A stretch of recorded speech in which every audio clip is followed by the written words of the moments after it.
বিসমিল্লাহির রহমানির রহিম। সম্মানিত দেশবাসী, আমি নুরুল ইসলাম খান আল মোশাররফ। যেহেতু সোশ্যাল মিডিয়া হয়েছে, অনায়াসে অল্পতেই নিজের মতামত অভিমত মানুষের কাছে ছড়িয়ে দেওয়া যায়, সুযোগ আছে, আল্লাহ পাকের মেহেরবানি। তাই দীর্ঘ 2 বছর যাবৎ চেষ্টা করি লাইভ ভিডিও, ভয়েস রেকর্ড এবং ভয়েস মেসেজের মাধ্যমে কিছু কিছু গুরুত্বপূর্ণ তথ্য বার্তা মানুষের সাথে শেয়ার করার চেষ্টা করি। তবে একটা কথা সত্য, এটা স্বীকার করতেই হবে, আমরা বাঙালিরা ভালো জিনিসকে বর্জন করি, মন্দ জিনিসকে গ্রহণ করি, যেটা সম্পূর্ণ কোরআন হাদিসের বিপরীত। এই জিনিসটা হারে হারে উপলব্ধি করে বাংলাদেশ জামাত ইসলামী।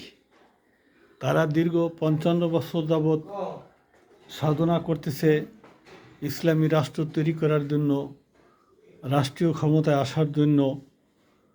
এর কোনো কৌশল তারা ছাড় দেয়নি, কিন্তু কোনো মতেই বাঙালিরা ভালো জিনিস গ্রহণ করে না। নানান অজুহাতে ভালো জিনিস বর্জন করে পচা অখাদ্য জিনিসগুলি গ্রহণ করে। এই ধারণাটা শুধু জামাত ইসলামের না, আমারও। আমি বলছি এই কারণে, ছোট্ট একটা বিষয়, আমি যতই গুরুত্বপূর্ণ কথা, কোরআন হাদিসের কথা দেশবাসীর সামনে তুলে ধরার চেষ্টা করি, আমি এইটা দিয়ে তো কোনো মুনাফা, দুনিয়ার কোনো মুনাফা অর্জন করতে চাই না। লাইক, কমেন্ট, শেয়ার দিলে যে এখান থেকে আমি রোজগার করব, সেই উদ্দেশ্য না। হ্যাঁ, মুনাফা একটা আছে, একটা মুনাফা তো অবশ্যই আছে। সেটা কি? যদি কোনো সহৃদয় বান্দা এগুলি মনোযোগ সহকারে শোনে এবং তার দৃষ্টিভঙ্গি, অ্যাটিটিউডের পরিবর্তন আসে, আল্লাহ রসুলের প্রতি ভক্তি, কোরআন হাদিসের প্রতি ভক্তি মহব্বত আসে, তাহলে তো এটা একটা মুনাফা। তবে সেটা করে না। আমার যে এই যে গাল গল্প, এগুলোকে শোনে না, এগুলো কোনো এই লাইক, কমেন্ট, শেয়ার, সাবস্ক্রাইব এগুলো প্রয়োজন মনে করে না। তবে এটাও সত্য, সুন্দরী একটা বেদে কন্যাও যদি হয়, সুন্দরী একটা বেদে কন্যার ছবি যদি দেওয়া হয়, হাজারে হাজারে lakh lakh comment, like, share, viewer তৈরি হয়ে যায়। তো এটা হলো সৎকায় জারিয়ার বিপরীত। আমরা যে কথাগুলো বলি, এই কথাগুলো যদি আমলে নেয়, তাহলে সদকায়ে জারিয়ার সওয়াব হবে, কিয়ামত পর্যন্ত সওয়াব হতেই থাকবে। আর এটা হলো সদকায়ে জারিয়ার গুনাহ। একটা মেয়ের ছবি লাইক দিলেন, পর্দার খেলাপ হলো, মানুষ শুনলো, তাদের ভিতরে মেন্টালিটি চেঞ্জ হয়ে গেল, গুনার দিকে ধাবিত হলো, সেটাই করে। যাই হোক, মোটামুটি যে কথাগুলো এই মুহূর্তে বললাম, এটা হচ্ছে কোরআন হাদিসের পরিপন্থী তা না। এবারে আমি একটা বিষয় একটু উল্লেখ করব। আমাদের ধারণা যে আমাদের নেক্সট প্রজন্ম, দ্বিতীয় এবং তৃতীয় পুরুষ আমাদের কথা শুনবে, বিশেষ করে আমাদের ছেলে মেয়ে সন্তানরা আমাদের কথা শুনবে। কিন্তু আমরা বাস্তবে লক্ষ্য করতেছি কি, বর্তমানের ছেলে মেয়েরা আমাদের কথা শুনে না। কেন শুনে না, সেই ব্যাখ্যাটা পরে করছি। তবে অনেক বাবা মা আছে যারা সস্তা পপুলারিটি অর্জন করার জন্য, বাহবা নেওয়ার জন্য বলে, আমার ছেলে মেয়েরা আমার কথার এক চুল পরিমাণে দিক চলাফেরা করে না। খোঁজ নিয়ে দেখেন, তার প্রত্যেকটা ছেলে নিজের ইচ্ছা মতো বিবাহ করেছে, প্রত্যেকটা মেয়ে নিজের পছন্দে বিবাহ করেছে। খোঁজ নিয়ে দেখেন। এরকম গাল গল্প না করাই ভালো। আমি আমার বড় ছেলেকে বলি যে, তুমি আমার কথা শোনো। ছেলে বলে যে, আব্বু, তোমার কথা শোনার ধৈর্য এবং সময় কারো নেই। কী কারণ? কারণ হলো যে তুমি ছাত্র জীবনে ভালো ছাত্র ছিলা। তুমি প্রথমে হইল